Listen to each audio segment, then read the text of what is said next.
My first visit to the McKinley National Memorial, a site that we as Massillonians had always just called the Monument, most likely came at the invitation of my first grade school and Cub Scout pal, Robert. One fine June morning, just as our summer vacation was getting underway, Robert and his mother drove up in front of our house in their trusty blue Chevy. Mom and I were out directly and got situated in the car. Mom's in front, kids in back. A picnic lunch for 4 that Mom had made the night before was folded neatly in waxed paper and packed in a basket with our drinks, wrapped with equal care in aluminum foil so they'd stay cold, rested on the seat between Robert and me. The moms both wore white cat's eye rim style sunglasses to protect their eyes from the glare of the mid-morning sun. Rob and I were men. We didn't need no glasses. Driving from Massillon to Canton, we covered the 8-mile trip in mere minutes. As we rode, the then familiar landmarks along Lincoln Way West and West Tuscarawas Street passed before us. Lambro's Chicken Chateau, Brady's Pink Cottage Restaurant and Stark Drive-In. Ahead on the left, the orange roofline of Howard Johnson's. Then Milkmaid Candies, the Ohio Bell Telephone Terminal Center, and the Saxonheim Club, Stemco's, the Red Coachman, the Town and Country Buffet, and Little F&E Dairy. Construction was near finishing on the new St. Joan of Arc Church. And then came Central Catholic High School, Kling Motors, the Dog House, McDonald's Golden Arches, the Robert Hall Store, and PDQ on the left, Laughlin Motors on the right. Back on the left, there's Fisher's and Country Fair Shopping Center. Across the street on the south side of the block, the new Mallet Mall was getting signage in place on the wall of the huge new penny store soon to open. And after a few more blocks, there was Heggy's Nut Shop. A little farther on the left, Schrock's Hobbies, and the bell tower of St. Joseph's Church. Shoppers Fair on the right, and finally, there just ahead, venerable Mother Goose Land. We turned left off of West Tuscarawas onto the gentle right-hand curve of Washington Boulevard at the south edge of the park. But at that point, the whole sweep of the monument itself was hidden from view. Crossing 7th Street, we drove in heart-pounding silence up the right-hand side of the tree-lined boulevard where once the Long Water formed the blade and tip of a figurative sword. Just a little further, and there at last was the monument. First, the motor court, then the tiers of steps drew our eyes up to the bronze doors and the glistening white dome. Big as it was, you almost had to refocus to capture the bronze statue of the president, standing centered at a point about halfway between the first step and the top step. As I leaned over on Robert's side of the seat to look out of the open window, the view took my breath away. His mom brought the car to a stop in a parking space as he and I stared out the back window. Before we left the car, the moms, speaking in almost a whisper, reminded us that this was supposed to be a quiet and respectful place, like church.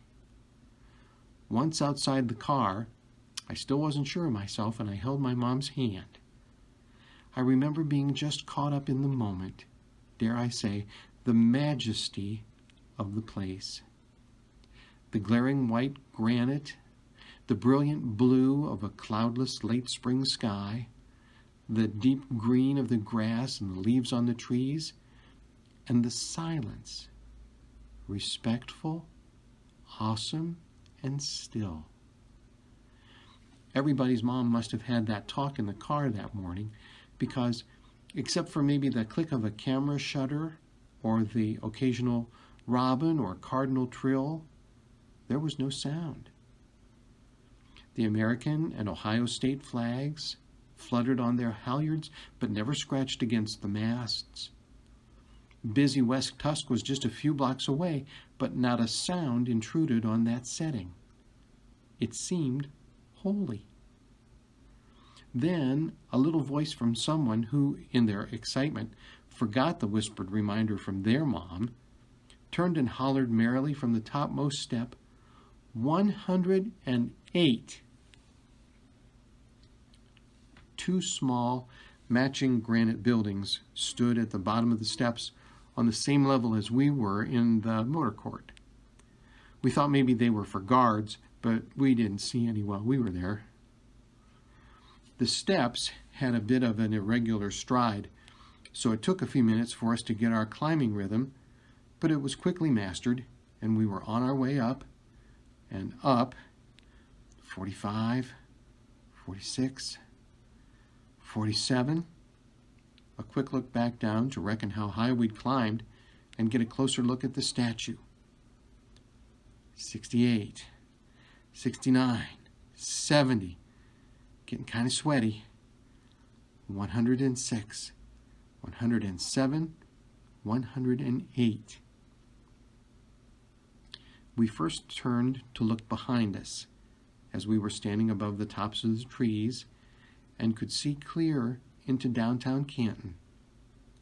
The bell tower of St. Joseph's on our right at about the 4 o'clock position.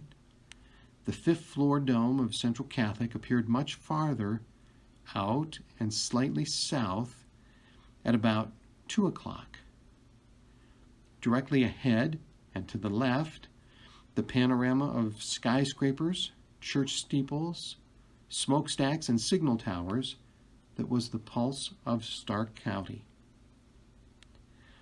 Now composed and reverent again, we turned to step inside. Only one of the bronze doors was open, and it was, it seemed, only open a crack, but each of us entered with room to spare. In the cool, quiet stillness, taking a few seconds for my eyes to adjust, I remember making the sign of the cross and looking for a holy water fount, so very church-like was the atmosphere. Gathered on the floor were several of the wreaths still on display from the Decoration Day program held just a few weeks before. And there, at last lying side by side in a very tall granite vault, were the two McKinleys. Their daughters, the sign read, had been interred in the walls.